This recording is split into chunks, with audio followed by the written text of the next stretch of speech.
The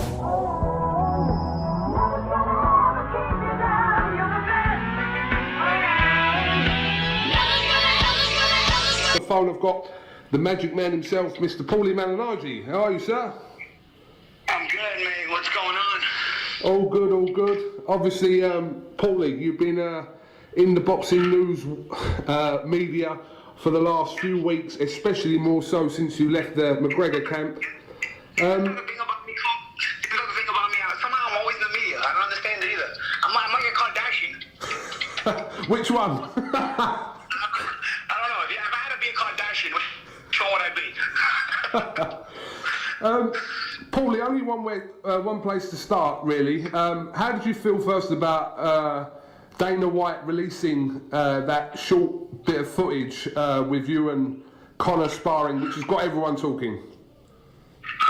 Well, I can't say I'm surprised by Dana's sneakiness. I mean, listen, anybody that watches UFC knows how sneaky he is. I mean, they still choose to cheer for him and love him. I don't even know he's fucking their own fighters, but I can't say I was shocked. I mean, listen, Dana White is the kind of guy who's very manipulative, very sneaky, one of the more dishonest people in combat sports. Guys like him are the reason they made the Muhammad Ali Act 4 in boxing, so it should be definitely put into place ASAP in mixed martial arts.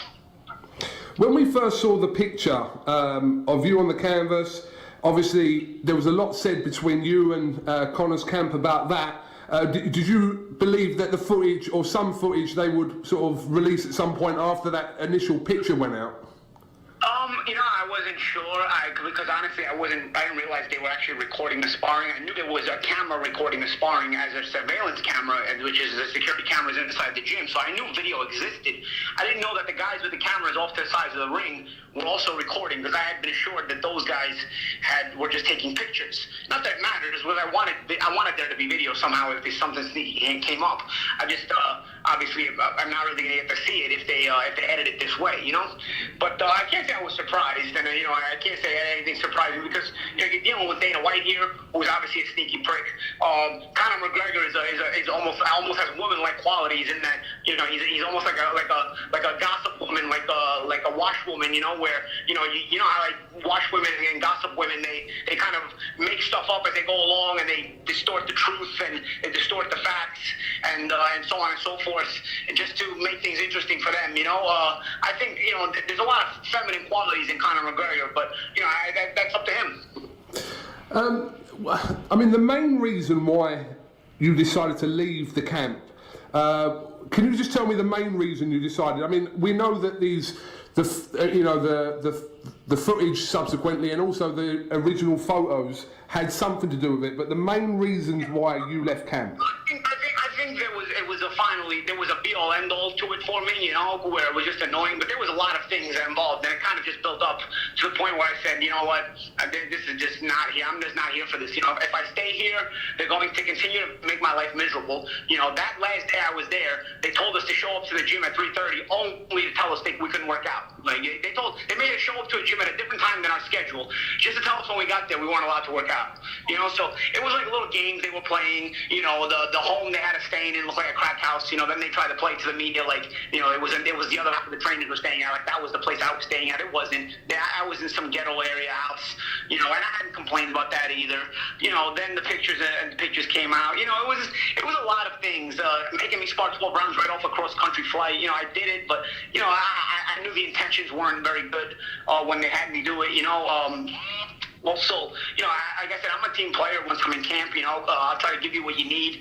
I just felt like it wasn't about being a team player. It was about, there was a hidden agenda that they had, and I just wasn't going to win if I stayed there, and when I got there, I didn't know it was about winning and losing for me, honestly. I thought it was just about being, just involving and, doing my part to spar, and that's it. I don't care whether you ask for my opinion on tactical stuff or not. I didn't care about any of that, but once I realized there was a hidden agenda there, I said, this is just going to go from bad to worse here. There's nothing, I don't need to be here. I mean, let's talk about, Paulie, the controversial pushing shot, and now the footage. From certain angles, it can be sort of taken one way, from other angles it can be taken another, but from the actual edit that we've seen from what Dana White put out, how do you think that looks to people? in real speed, I gotta be honest, it was edited so well that in real speed, I had to look at it 2 or 3 times myself, because I was like, wait a minute, this is not what happened, you know? Then once you slow it down, you start to realize it's all bullshit, and it started to come back to me the exact way that it happened, you know? Because, you know, and sometimes in the moment you feel like it happened one way, but it happened a little bit different, or slightly changed just a little bit. One thing I was sure of, that no punches landed, you know, that's one thing I was sure of. And if you watch the video, whether you're watching it in slow motion or not, nobody around the ring even reacts, because there's no need to react. It's a simple push down, slide down, whatever you want to call it, you know? So you know, if people in a boxing, I've been in boxing gyms my whole life. If a guy gets dropped sparring, which isn't very often, but if a guy gets dropped sparring, the faces on the sides of the ring change. You know, there's a reaction there, you know? Nobody reacts when I go down in that footage, because in real time, live, it was a very nonchalant moment that happens in a sparring gym, you know, several times a day among hundreds of sparring sessions that happen, you know? So you know, it was something that I thought to myself, wow, this edit is so good that it's actually making it look like the possibility of a real knockdown even happened. You know what I'm saying? When in real time, in live time, when you were there, nobody even thought twice about what it was. You know what I'm saying? It was your basic slip down, you know, caused by him, me trying to pull away from him, pulling out the back of my neck, and, you know, the momentum put me down. I thought it was a very well done edit.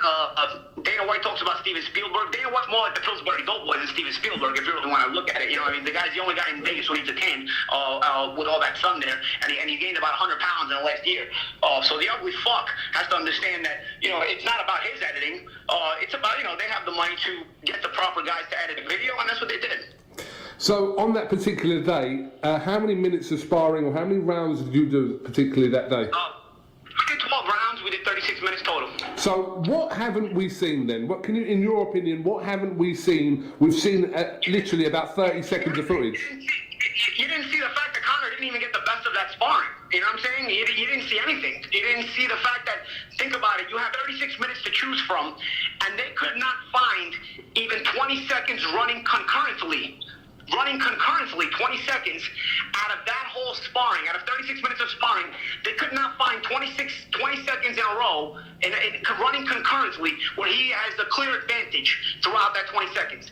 They had to copy, paste, splice up, edit footage from round 12, which is when I was tired, and I admitted from the very beginning I hadn't won round 12.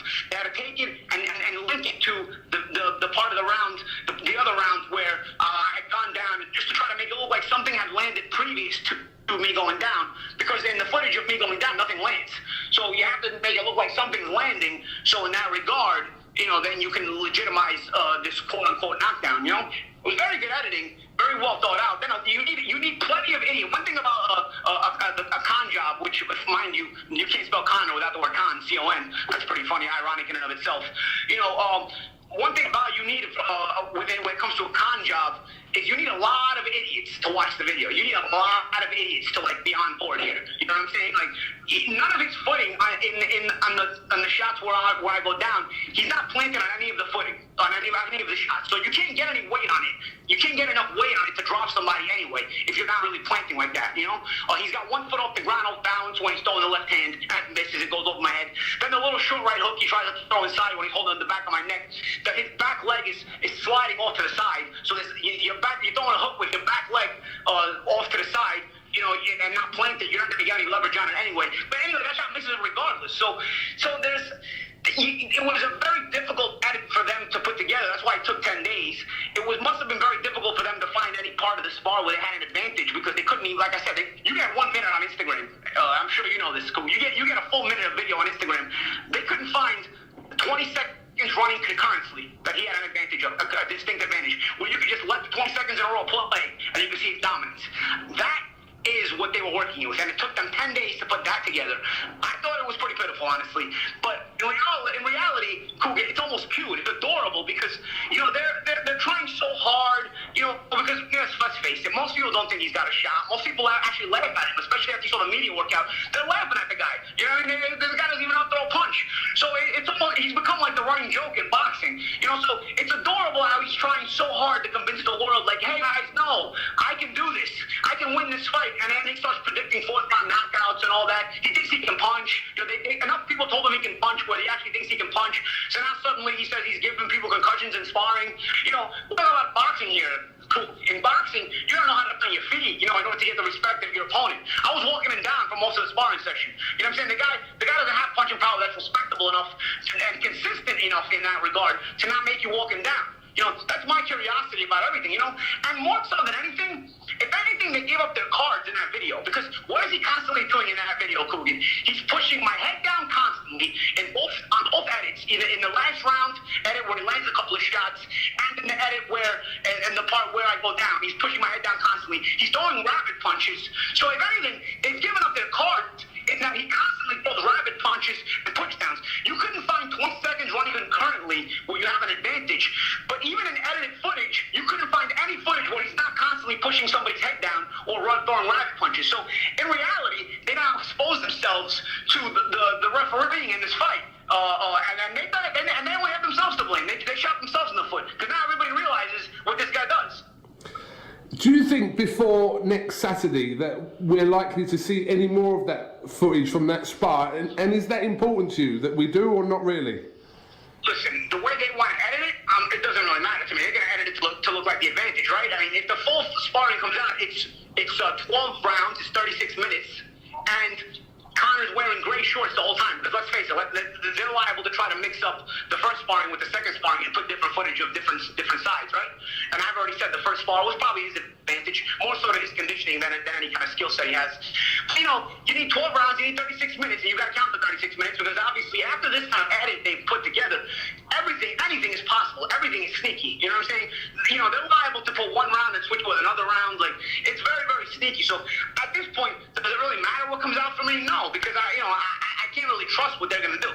But it'd be nice to see the full unedited 12 rounds and 36 minutes. So I have no problem, and I'm very confident in the fact that I can come out and say and watch that 12 rounds and 36 minutes. Paulie, this may sound a bit of a stupid question, but I'm assuming you have no access to any of this footage.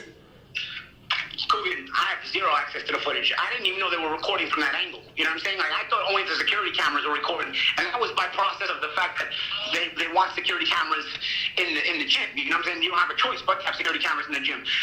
When I got to camp, I was told those guys were just taking pictures. But in today's technology, you can have a camera that takes pictures and records with the same camera. So I didn't really pay attention to it. I was told they were just taking pictures. So I thought they were just taking pictures. I mean, it doesn't really matter. Like I said, if you put together the 12 rounds in 36 minutes, if you just release it, I know what happened. But at this point, with the great editing job they did, like I said, they made a nothing moment seem like it was an everything moment. You know what I'm saying? And like I said, in the end, they're going to shoot themselves in the foot because now the constant fouling and dirt fighting that he does with the holding behind the head, the rabbit punching was a serious thing in both MMA and boxing. You know, in boxing we had a guy like Christian Colon who got damaged heavily because of the rabbit punches. So, you know, it's a very serious thing in our sport. Now, people are onto him. You know what I'm saying? People are onto him. In that 12-round sparring, Joe Cortez is there to work as a regular referee. So if I go down, he's going to count it as a knockdown if it's a knockdown. If I go down as a slip or a pushdown, he's going to count it as no knockdown. That's what he did. But they edited that part out too. If you did that good, why are you needing to edit it? Just show the footage of the knockdown and show the referee counting me. You know what I'm saying? Because that's what the referee would do. Because in reality, the referee in the late rounds, I don't know which round it was, but in the late rounds, he took a point from Conor Mcgregor. Granted, there's no real scorecards, but he was refereeing as if it was a real fight. And he takes a point from Conor McGregor for pushing behind the head and rabbit punching. You know what I'm saying? So now the cat's out of the bag. You know what I'm saying? They've let the cat out of the bag themselves. They've only hurt themselves with this footage because now, you know, the powers that be are going to know, hey, listen, this guy doesn't fight cleanly, and we're going to be on him. He did it to himself. Paulie, on social media, you've challenged Conor McGregor to a fight. How serious are you about that? You're breaking up, Cool. You're breaking up. Can you hear me, Paulie? Yeah. All right, go ahead. All right. I said on social media, you seem to have sort of challenged Conor McGregor to a fight. How serious are you about that? How do I feel about that? Yeah, how serious are you about fighting Conor McGregor? I'm dead serious because here's the thing. If you don't like somebody, you either fight them or you don't mention them at all. You know, you either make sure they get no press at all because, you know, this whole media storm came because this idiot was putting out videos and pictures of me. So then the storm is going to come at me. You know, people are going to ask me, you know, what's this about? So you either ignore me altogether, or don't give me any press because there was no need to ignore. I wasn't bothering him, or you fight me. You know what I'm saying? So because if you don't like genuinely don't like somebody, you hit them with the small gloves. You know, you want to crack them. You know, you don't bring anybody in for a spar. That's like a creepy, weird thing. Don't you think? Don't you think that's like creepy and weird? Like, I think it's adorable that the guy thinks he hits hard, you know, remember when you're like 6 years old, you think you play Superman, and you think like, oh man, you know, I can fly, you know, you pretend you can fly, and you can pretend you can do anything. You know, Conor's like an adorable 29-year-old, like he's almost like a 7-year-old where, you know, he thinks he can punch, in his mind, he's giving people concussions in training camp, he's dropping people in sparring, you know, like, you know, not down in sparring, and guys who hang out in boxing gyms all year round, even in heavily violent sparring gyms, they happen a handful of times a year. In all sparring, hundreds and thousands of sparring sessions in a gym. You know, and that happens rarely, you know? So I think it's adorable that he's totally knocking people over, he's living and giving concussions. And he's like the little engine that could. You ever had the story of the little engine that could, Coogan? You know? I don't believe I have. Legend was doubted by everybody, you know, and he's trying so hard to convince everybody that, no, man, I can do this. I'm beating everybody up. I'm the strongest guy out there. He's like the little engine that could. You just want to give him a hug. You know what I'm saying, Coog? I just want to hug this guy, this poor guy, because he's trying so hard, and I just want to tell him, buddy, it's going to be all right. You know what I'm saying? Like, you're going to get paid good money for the fight. Don't worry about it. You know what I'm saying? Like, even if you get your ass kicked, you're going to get a nice check. So, no, don't worry about trying to convince everybody that you can fight. You know, even if you can't do it. It's okay. You know what I'm saying? Your life's going to go on. You're going to be okay. You know what I'm saying? I feel like he needs a hug from somebody, you know, because he's trying so hard. It's almost like he's stressed out, you know, and I feel like somebody got to go over there and give him a hug. Paulie, just finally, in your opinion, how competitive is this fight going to be, considering that you have sparred with Conor McGregor?